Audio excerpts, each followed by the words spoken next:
Next yoga pose, grade 6. We're going to do two, warrior 1 and warrior 2. Working on different muscles again, but the same idea of what we did in the first two. Basically you're trying to hold them for 10-15 seconds if you like, and really focusing on your breathing and focusing on activating your core muscles, and then making sure that you get yourself square on, which is making sure you're in the right position for the stretch, and then really relaxing with your breathing.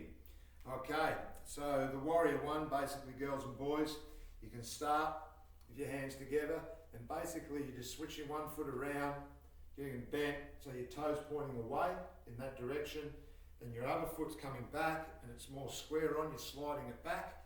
So I'm in that warrior, and what I want to try and do with my hips, girls and boys, is try and get them square on to where my front leg is, and I'm bringing my hand up like so, same as in the first ones, and then I'm just stretching through.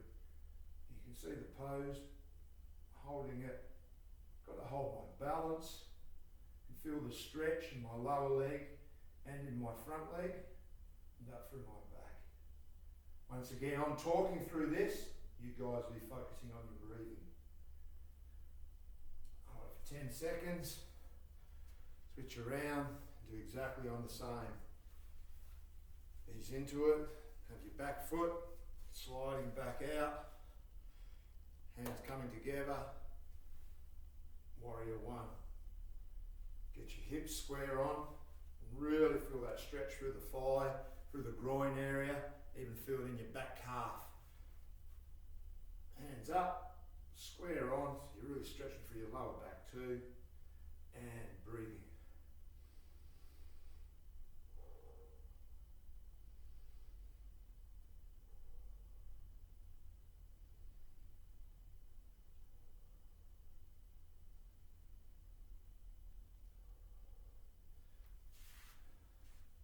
Straight into the next one. Do both sides at least 3 times.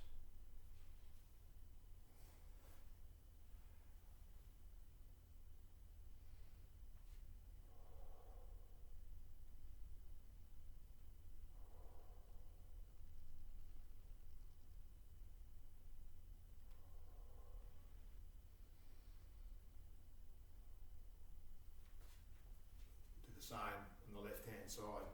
I'm not sure if you can see on the video, girls and boys, but the thing that I do struggle with when I do anything is my balance. That's why I've never been a real good stand-up surfer. I've always been a kneeboarder, because every time I get on my feet I'd fall off. But it's good, it's something you work on, and it's something that's enjoyable. Girls and boys, I often hear people say, whether they're adults or they're students, they're young, it's boring. Not really boring, it's about doing it at a time when you can calm yourself down. You need to do a stretch. And as I said at the start, it's really good for your mind, because if you are in a heightened sense and you're feeling a bit overwhelmed by things, I suggest this is something you can do. As an athlete, you know, some of us get quite anxious when we're about to perform. I know some of you have gone on to different levels, whether it's regional or, you know, some have even gone to state. That's normal to have those anxiety and those butterflies, but doing things like this and learning from an early age can really help you control them, is probably the word. There's nothing wrong with it, that's normal being an athlete, but being able to control your nerves and your anxiety before a performance in sport is very beneficial. Okay, the next one, the warrior pose, probably not as hard as the other one. So you've got your one foot going this direction towards the camera, the other one still goes around. This time I'm trying to still keep my hips square on, but not square on to the right foot, facing out, getting it out, and then just holding up. And that's warrior number 2. Hold on your breathing. This really feels that stretch. Don't bounce. See some people bouncing through. You don't need to bounce. And hold.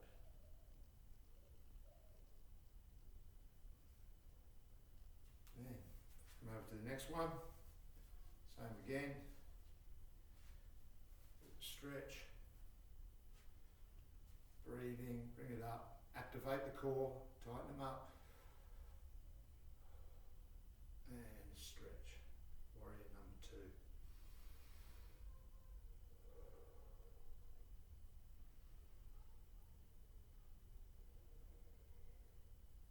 Once again, do the same.